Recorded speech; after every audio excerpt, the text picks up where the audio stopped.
Assalamualaikum warahmatullahi wabarakatuh. Alhamdulillahirabbil alamin. Wassalatu wassalamu ala asrafil anbiya'i wal mursalin wa ala alihi wa sahbihi ajma'in. Amma ba'du. Puji syukur kehadiran Allah Subhanahu wa taala yang telah melimpahkan rahmat-Nya kepada kita sehingga kita semua masih diberikan nikmat dan kesehatan. Salawat dan salam kita hadiahkan kepada Nabi Muhammad SAW. Semoga kelak kita mendapat syafaatnya di yaumil akhir kelak. Amin ya rabbal alamin.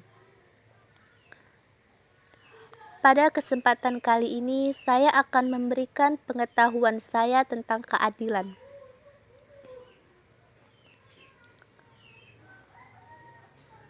Salah satu jalan menuju takwa itu ialah menegakkan keadilan.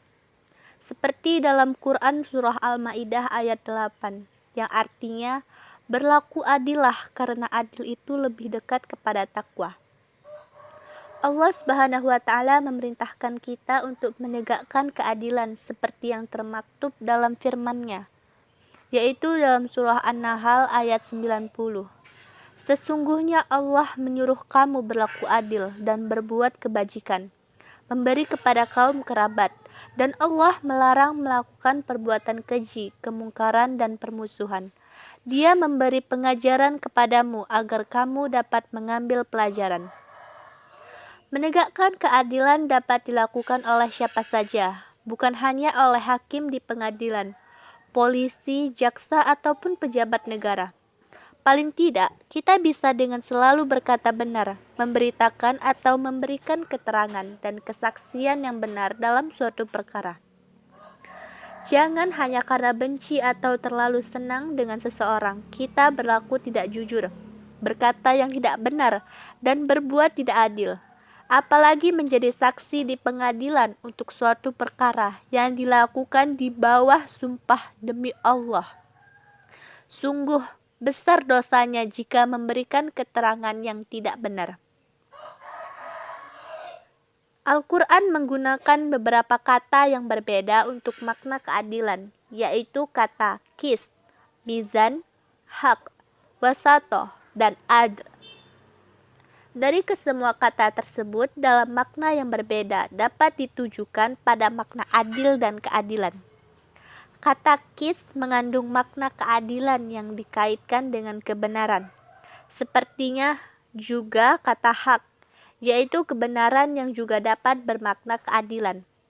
Kata mizan mengandung makna keadilan yang berkaitan dengan timbangan atau keseimbangan, yaitu memperlakukan sesuatu secara seimbang. Seperti halnya lambang keadilan berupa timbangan dalam tradisi hukum Eropa. Kata wasato mengandung makna keadilan dalam kaitan dengan sikap yang berada di tengah atau pertengahan dan tidak memihak, yang dalam bahasa Indonesia disebut wasit. Kata adil itu dapat dimaknai perlakuan sama atau perlakuan secara seimbang. Dengan demikian, keadilan haruslah berdasarkan kebenaran, keseimbangan, perlakuan sama, serta sikap tengah dan tidak memihak. Keadilan tidak bisa ditegakkan apabila mengabaikan kebenaran. Demikian juga sebaliknya, mengabaikan kebenaran sama dengan mengorbankan keadilan. Menjadi saksi atau memberikan keterangan yang tidak benar ialah mencederai keadilan, sikap yang memihak dan berat sebelah, serta tidak memperlakukan secara seimbang dalam memutuskan suatu urusan atau perkara, dalam memberikan keterangan atau dalam menuliskan suatu berita. Juga ialah sikap yang mencederai keadilan. Keadilan adalah salah satu esensi dari ajaran Islam. Ada lebih dari 53 kata adil atau mengandung kata adil dalam Al-Quran. Sebagian ahli fikih memaknai keadilan, yaitu menempatkan sesuatu pada tempatnya, yang artinya memberikan orang sesuai dengan porsi atau bagiannya yang sebenarnya.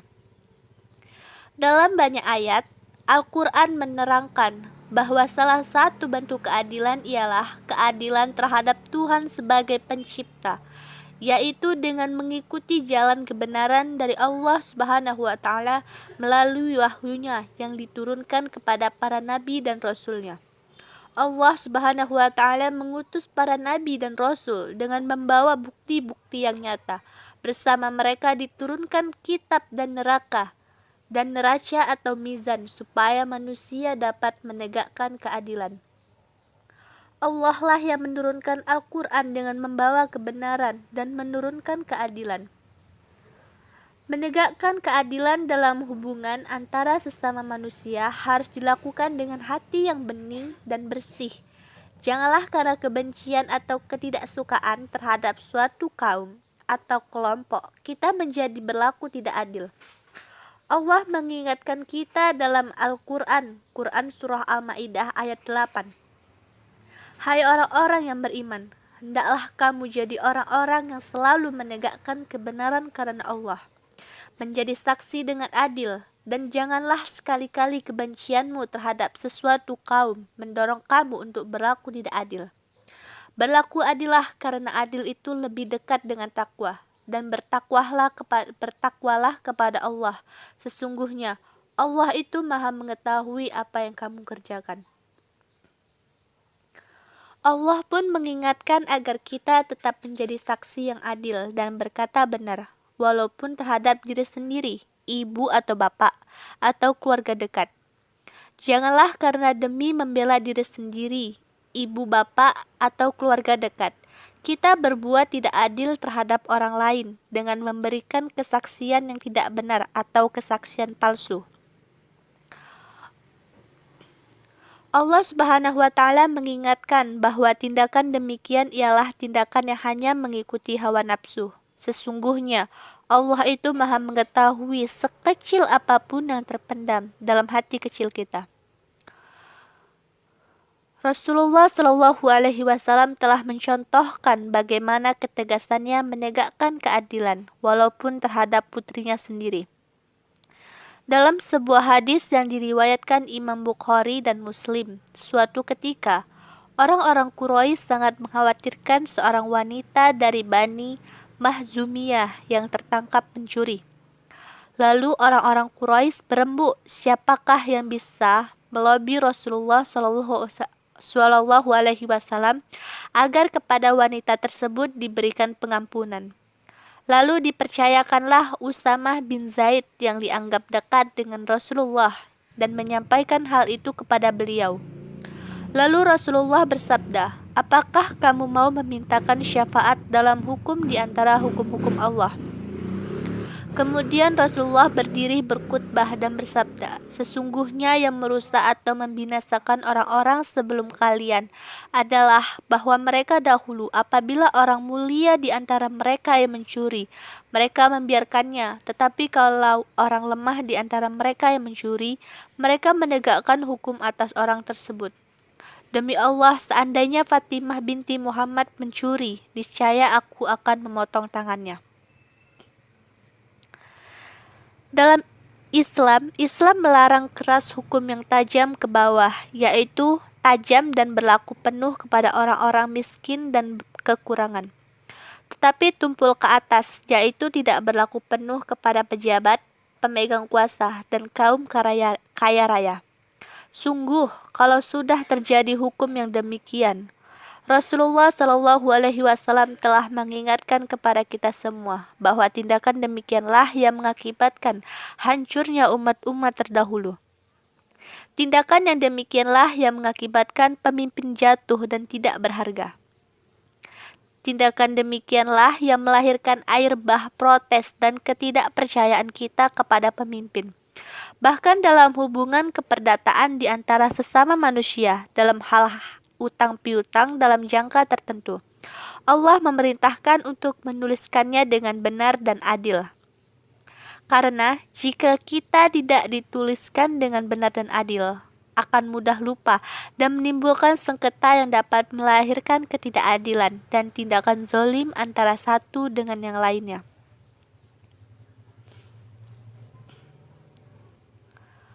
Untuk keadilan dalam urusan pemerintahan, Allah memerintahkan kepada para pejabat atau para pemimpin untuk melaksanakan amanat dan tanggung jawab mereka untuk memutuskan suatu perkara dengan adil. Menyampaikan amanat yang dimaksud dalam surah An-Nisa ayat 58, yaitu melaksanakan jabatan yang dipercayakan kepada para pemimpin sebaik-baiknya.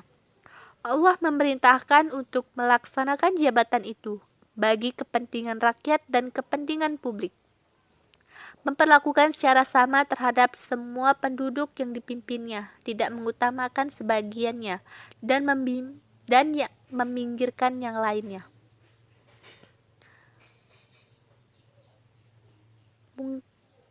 Demikianlah tuntutan Islam mengenai pentingnya untuk menegakkan keadilan. Keadilan adalah salah satu pondasi untuk tegaknya kehidupan sosial yang baik, dan keadilan itu adalah salah satu ajaran universal Islam. Demikian pula pentingnya keadilan dalam kehidupan kebangsaan kita di Indonesia. Kemerdekaan Indonesia itu dilatar belakangi ketidakadilan penjajah Belanda. Ketika itu, hukum sangat tajam buat warga pribumi, tapi tumpul bagi kaum penjajah dan para penguasa. Demikian juga dalam masalah sosial ekonomi. Oleh karena itu, kemerdekaan yang diperjuangkan dengan harta dan jiwa para pendahulu kita dimaksudkan untuk menegakkan keadilan, karena tidak ada keadilan bagi bangsa yang dijajah. Tidak mengherankan, dalam pembukaan Undang-Undang Dasar 1945, ada 5 kata keadilan yang ditulis para founding father kita, yaitu pada alinea ke-1 dengan rumusan karena tidak sesuai dengan pri kemanusiaan dan pri keadilan. Lalu pada alinea kedua, negara Indonesia yang merdeka, bersatu, berdaulat, adil dan makmur. Alinea kelima, ada 3 kata keadilan, yaitu ikut melaksanakan perdamaian dunia yang berdasarkan kemerdekaan, perdamaian abadi, dan keadilan sosial. Lalu, kemanusiaan yang adil dan beradab. Dan yang terakhir, keadilan sosial bagi seluruh rakyat Indonesia.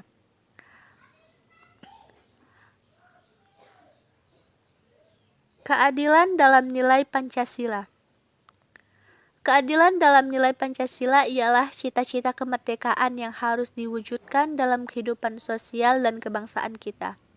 Dalam perspektif pembukaan Undang-Undang Dasar 1945, ada 3 aspek keadilan yang harus ditegakkan. Yang pertama, keadilan individual yang harus ditegakkan dalam kehidupan pribadi, yang harus didasarkan pada penghormatan atas prinsip-prinsip dan hak-hak dasar kemanusiaan yang bersumber dari sila kedua Pancasila, kemanusiaan yang adil dan beradab. Kedua, keadilan dalam kehidupan sosial ekonomi, yaitu keadilan dalam kehidupan sosial masyarakat Indonesia yang tidak membenarkan adanya ketimpangan sosial dan ekonomi yang lebar antara kelompok kaya dan miskin. Ketiga, keadilan dalam hubungan internasional yang menjadi dasar bagi Indonesia melakukan hubungan internasional yang dilakukan berdasarkan prinsip kemerdekaan, perdamaian abadi, dan keadilan sosial. Nilai Pancasila yang tidak boleh diabaikan untuk kita tegakkan pada saat sekarang ini ialah masalah keadilan, karena ketidakadilan berakibat sangat fatal bagi kehidupan bangsa Indonesia. Karena ketidakadilan, seseorang bisa berbuat nekat melawan hukum-hukum sosial yang mapan, bisa hancur dalam sekejap oleh kekacauan. Saat ini di negara tanah air kita Indonesia yang kita cinta ini, betapa jauh rasa keadilan itu dijangkau kaum bawah dan miskin jika berhadapan dengan kaum atas dan kaya raya. Kaum bawah selalu kalah memperoleh keadilan di berbagai institusi yang diadakan negara. Kaum bawah dan miskin memiliki akses yang sangat terbatas, bahkan tak memiliki akses terhadap keadilan. Memang, kehidupan sosial ekonomi yang ketimpangannya sangat lebar akan selalu diikuti ketidakadilan dalam berbagai aspeknya, seperti hukum, ekonomi, memperoleh kesempatan usaha, memanfaatkan sumber daya alam, memperoleh pendidikan yang berkualitas, termasuk ketidakadilan dalam memperoleh lingkungan yang sehat. Tanpa mengurangi ketimpangan ekonomi, jangan berharap berbagai aspek keadilan lainnya dapat ditegakkan dengan baik. Rasulullah Shallallahu Alaihi Wasallam sudah mengingatkan bahwa jika keadilan tidak ditegakkan akan terjadi apa yang dirasakan umat terdahulu, yaitu kehancuran sosial. Jadi untuk itu saya mengajak seluruh kaum muslimin, hendaklah kita selalu berlaku adil kepada siapa saja. Semoga Allah Subhanahu wa Ta'ala melimpahkan kekuatan dan rahmat-Nya kepada kita serta mengampuni segala dosa dan kesalahan kita, menjadikan bangsa Indonesia bangsa besar yang aman, damai, penuh dan limpahan rahmat Allah dan berkah Allah Subhanahu wa Ta'ala. Marilah kita sama-sama berdoa dan bermunajat kepada Allah Subhanahu wa Ta'ala untuk kita semua. Semoga dilembutkannya hati kita dan menjadikan hati kita keimanan dan hikmah. Mungkin hanya ini yang bisa saya sampaikan. Apabila ada kata-kata saya yang salah, saya mohon maaf. Wassalamualaikum warahmatullahi wabarakatuh.